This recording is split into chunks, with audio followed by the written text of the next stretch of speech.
Qu'est-ce qu'on vous montre là? C'est une soixantaine de motoneigistes, majoritairement autochtones, qui roulent et rouleront pendant des jours pour commémorer les femmes autochtones tuées, disparues aussi. On parle d'un objectif 4500 km quand même en 18 jours. Puis aujourd'hui, ils vont quitter Chisasibi, vont rouler pendant 4 jours et 3 nuits. Marie-Laure Josselin, journaliste à Espace Autochtone. Bon, vous avez suivi une partie de leur trajectoire, de leur trajet, c'est-à-dire quelque chose quand même quand on pense à ça, tout ça. Alors, qu'est-ce que c'est la nature de l'expédition? D'où vient l'idée de tout ça? Alors moi, j'ai fait les 850-900 premiers kilomètres en 3 jours. Ça vous donne un peu l'idée que d'abord, c'est de la motoneige et dans des conditions quand même assez intenses.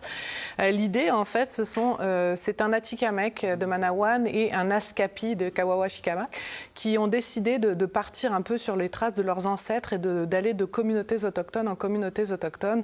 Donc, ils vont dans les territoires Atikamekw, Anishinaabe, Innu, Naskapi et Cri.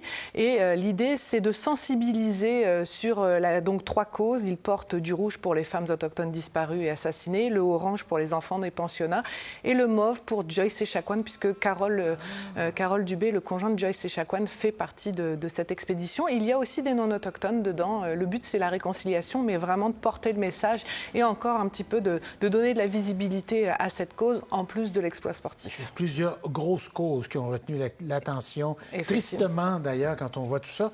Maintenant, là, vous, là, sur le terrain, ça se passe comment? Que font-ils au-delà que de rouler? Alors, déjà, comme je vous dis, il faut déjà s'ajuster quand même. Ouais. On est une soixantaine, c'est quelque chose. Je vous dirais, le deuxième jour, il y a eu des pertes. On s'est tous retrouvés, mais on s'est perdus. Donc, ils roulent, ils portent la cause, et puis ils arrivent le soir dans des communautés. Alors, il y a déjà toute l'entraide sur le terrain. Il y a des rangers, donc ce sont ces réservistes autochtones de l'armée canadienne qui sont là aussi. Il y a ce brassage de personnes au sein de l'expédition entre nations, donc des fois des gens qui ne se connaissent pas, mais il y a quelque chose qui se crée entre nations, entre les différentes nations, mais aussi, comme ils disent, entre la nation québécoise, c'est souvent le terme qu'ils emploient, les autochtones. Donc il y a déjà ce brassage qui se fait, et puis ils arrivent dans les communautés, donc ils traversent 10 communautés autochtones, puis 2 villes québécoises. Là, à partir de ce soir, ils dorment pendant 3 nuits dans des tentes, au milieu de nulle part, et ça va être la partie la plus difficile. Par exemple, entre Waskaganish et Chisasibi, ils ont fait quand même 350 km, 14 heures de motoneige, et il faisait moins 40. Mais quand ils arrivent, c'est ça, il y a l'accueil dans les communautés. Ils sont accueillis comment, justement? Je vous dirais que les gens, des fois, ils nous attendaient pendant 2, 3, 4 heures au froid, avec des klaxons, avec des bienvenus, et surtout des repas. Les gens sont logés et nourris par les communautés autochtones.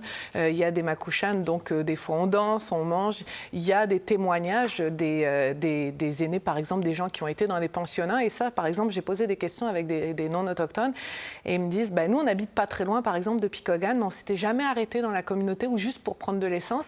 Et là, c'est la première fois qu'on a l'occasion de partager un repas, d'écouter ces récits-là, et ça vient brasser quelque chose. Il y a quelque chose qui se passe parce que aussi, ces personnes-là sont suivies. Monsieur de l'Estrie me dit, tout l'Estrie me suit.